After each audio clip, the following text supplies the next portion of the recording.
to perform load test of DC shunt motor. So we have this one is the DC shunt motor, and this DC shunt motor we have to apply some mechanical loading, and by applying mechanical loading we have to find its performance. Means as a input we are giving the electrical power, and as a output we are receiving the mechanical power. So by applying this load test we have to judge its efficiency. Next steps, first of all we do the connections diagram of DC shunt motor. The DC shunt motor, we already know this is the armature and the field winding is connected in parallel. So this ammeter is connected in series for measuring the armature current, and this connect in series for measuring the field current. And now for starting the DC shunt motor we use 3-point starter.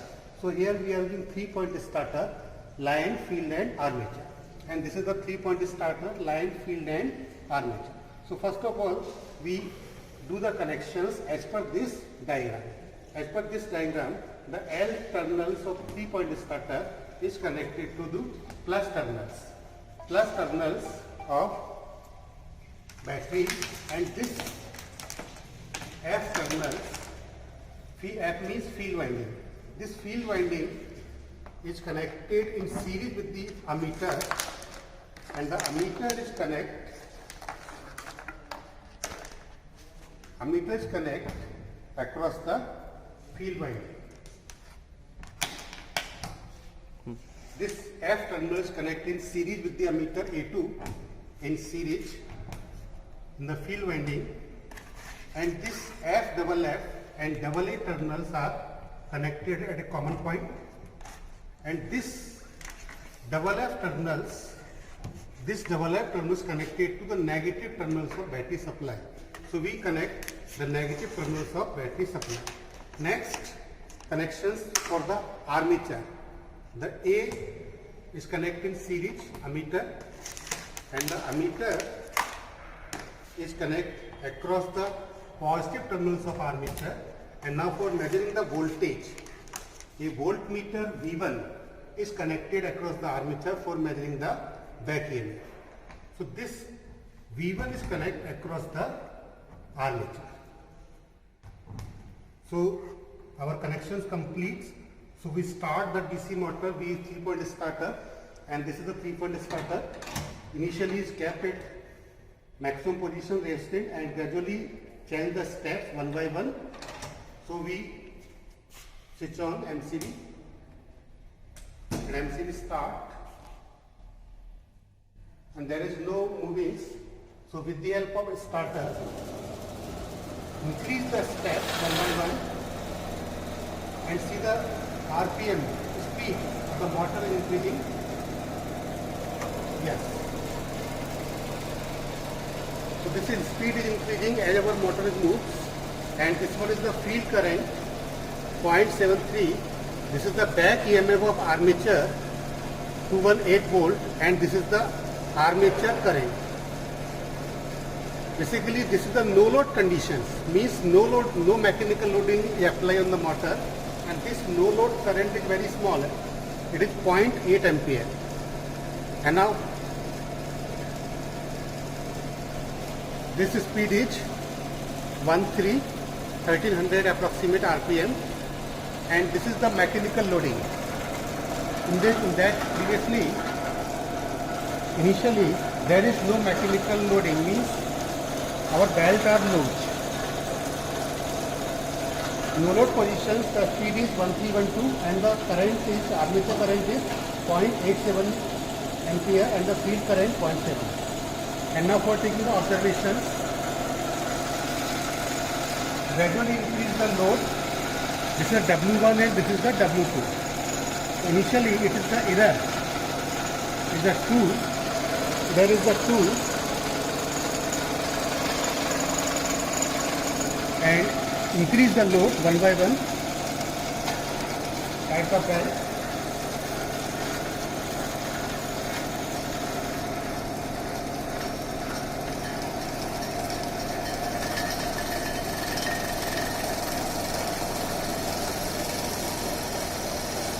Yes, as we increase the load, see that the increase in the armature current armature current increasing 1.5 and speed is down 1252, and this is W1 and W2, and this W1 is it is moving 1, we can assume this is the 1, and this one is the 2, 0.5, this is the 0.5, and this is the 1, this is the 0.5, so W1 minus W2 is equal to 0.5. Now change the load, increase the load, and for cooling purpose, we make some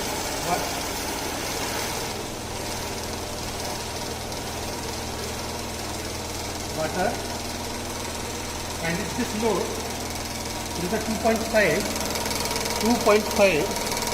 and this is the 2, this is the 2, and the current is 4.5, and the speed is 100.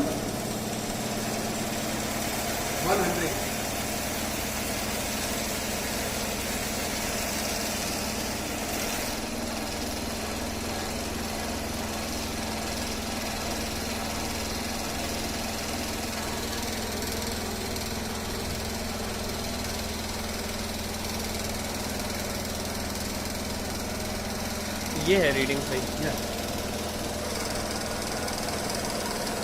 The actual reading, and now increase the again load.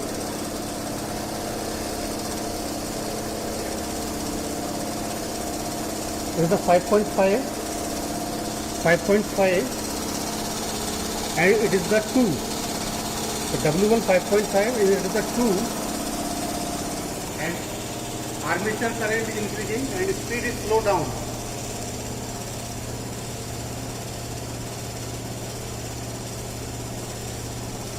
And for fourth reading, increase the load,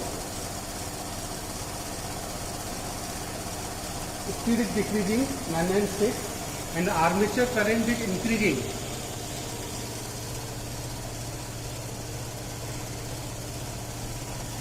And W1 is the 6.5, and it is the 2.5. So we conclude, as we are increasing the load, the armature current is increasing and the speed is decreasing. Speed is decreasing and armature current is increasing. And the last reading, fifth reading, we again increase the load 7.5, and this is the 2.8 W, and some water apply here for cooling.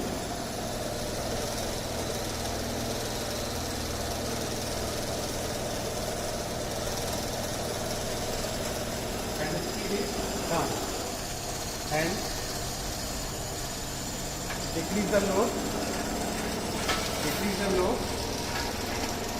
And increase the load. The speed is increasing and current is also decreasing. Again, it becomes at the no-load condition.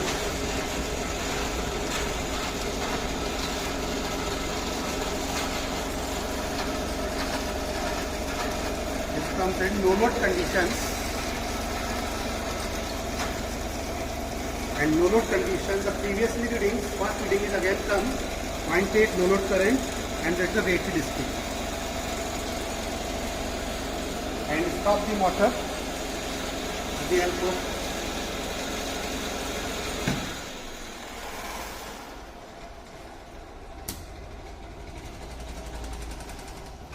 So with the help of these 5 readings of W1 minus W2, you may calculate the torque in calculations part, and you may also determine the mechanical power provided by this motor, and this V into I is the electrical power. So you may also find out its efficiency, its torque speed characteristics, the different characteristics we can judge by applying this mechanical loading of this DC shunt motor.